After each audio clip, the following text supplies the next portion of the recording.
अस्सलाम वालेकुम स्टूडेंट्स, आज हम डिस्कस करेंगे ENG 301 का लेक्चर नंबर 26।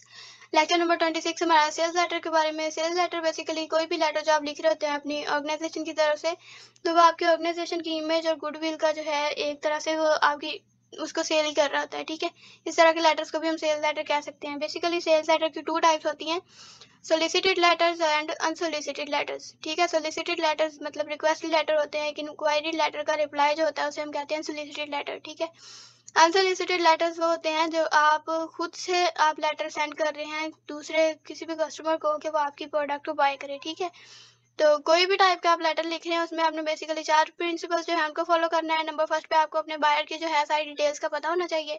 बायर की एज क्या है, उसका जेंडर क्या है, वो किस जगह पे रहता है, कि किस तरह से उसकी फाइनेंशियल सिचुएशन क्या है, तो ये सारी कैरेक्टरिस्टिक्स आपको पता होना चाहिए। The writer of sales letter has a choice of many different appeals. एक सेल्स लेटर का जो राइटर होता है बेसिकली बहुत सी चीजें जो है बहुत सी अपील्स को यूज कर सकता है, लेकिन वो अपील जो होती हैं उनकी चॉइस इन चीज़ों पर डिपेंड करती है कि आपका लेटर का एम क्या है, आपकी प्रोडक्ट की नेचर क्या है, और आपके जो जो पीपल उनको रिसीव करेंगे उस लेटर को वो किस नेचर के हैं। ठीक है, prepare a list of buyers.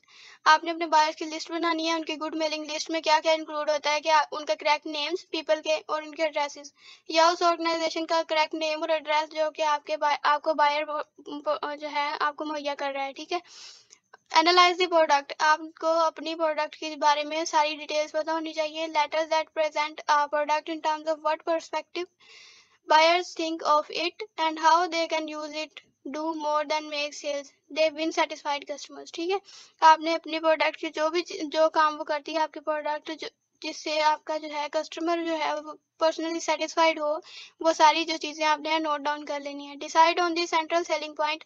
Central selling point जो होता है उसमें अपीयरेंस आ जाती है आपके प्रोडक्ट की, ड्यूरेबिलिटी, उसकी कन्वीनियंस और उसकी प्राइस, आपके कस्टमर के हिसाब से कि आपका कस्टमर किस तरह की फाइनेंशियल सिचुएशंस रखता है उस हिसाब से प्राइसेस उसकी। तो ये सारी चीज़ें जो है सेंट्रल सेलिंग पॉइंट में होती हैं।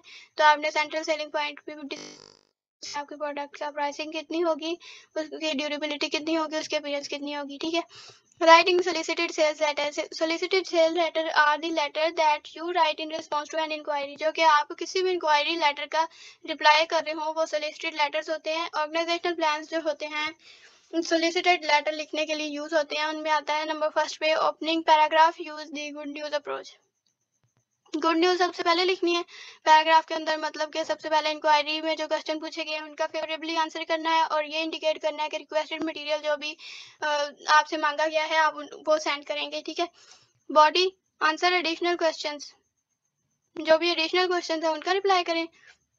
जो भी इंफॉर्मेशन है एजुकेशनल, रीसेल और सेल्स प्रमोशन इंफॉर्मेशन वो प्रोवाइड करें। ठीक है, आपने नेगेटिव एस्पेक्ट्स जो हैं आपके प्रोडक्ट के वो उनके बारे में भी आपने सच्चाई से बयान करना है कि ये चीज़ें जो हैं इसके नेगेटिव वो। ठीक है, जो भी अगर कोई नुक्स है या कोई भी चीज़ है वो आपने ट्रूथफुली बयान करनी है। ठीक है, arrange your answer so your positive responses are at beginning at the end. आपने आंसर को इस तरह अरेंज करना है कि पॉजिटिव जो रिस्पॉन्सेज हैं वो सारे आपके या स्टार्टिंग में हो या एंडिंग में हो, और दरमियान में जो है आपका वीकर या नेगेटिव कमेंट जो है वो दरमियान में होना चाहिए। Action ending made the action easy. आपने एक्शन जो है इजी बनाना है कस्टमर के लिए। Suggest benefits to the reader, जो आपका रीडर है उसके लिए बेनिफिट्स आपने बताने हैं कि क्या क्या बेनिफिट्स होंगे अगर वो आपकी प्रोडक्ट बाय करेंगे, और पॉजिटिव एस्पेक्ट्स जो हैं उन पे आपने फोकस करना है ज़्यादा।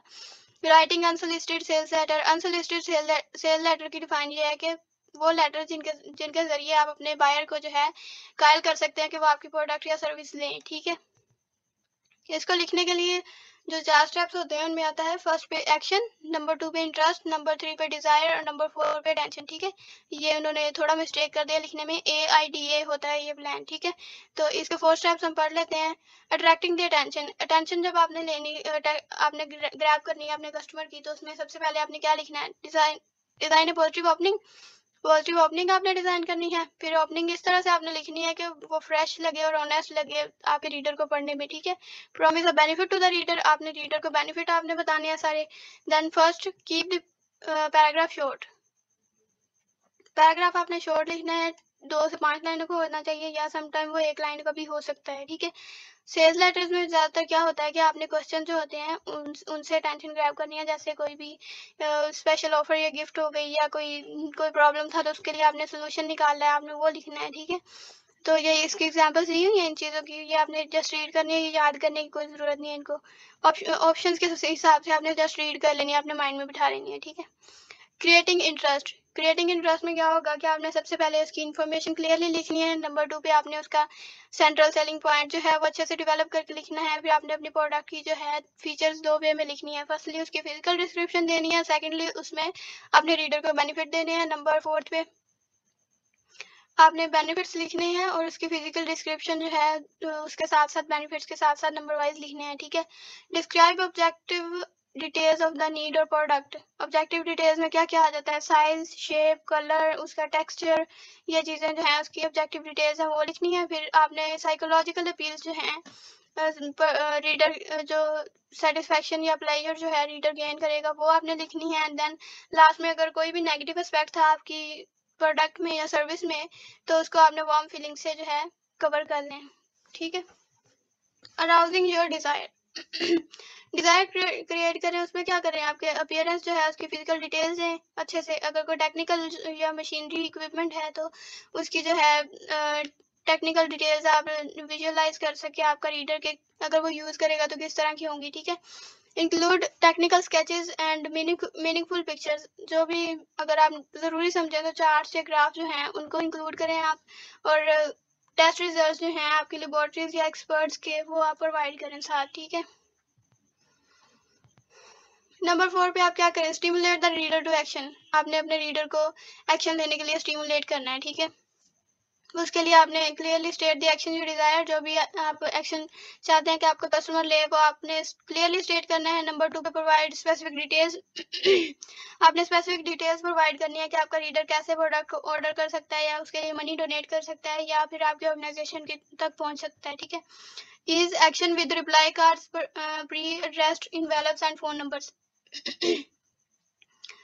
एक्शन को इजी बनाने के लिए आपने अपने फोन नंबर या रिप्लाई कार्ड जो है वो ऐड करने हैं अपने लेटर में, ठीक है। Offer a special inducement to act now, मतलब लिमिटेड टाइम ऑफर्स जो हैं वो आप मेंशन करें, या कोई भी जो है स्पेशल प्राइस ऑफर है उनके लिए तो वो आप मेंशन करें अपने लेटर के अंदर, ठीक है।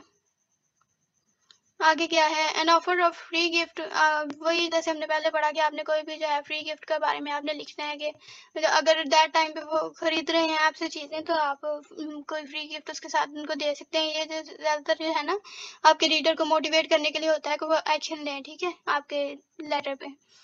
बस यहाँ तक था हमारा आज का लेक्चर, तो मिलते हैं नेक्स्ट लेक्चर में, तब तक के लिए अल्लाह हाफिज़।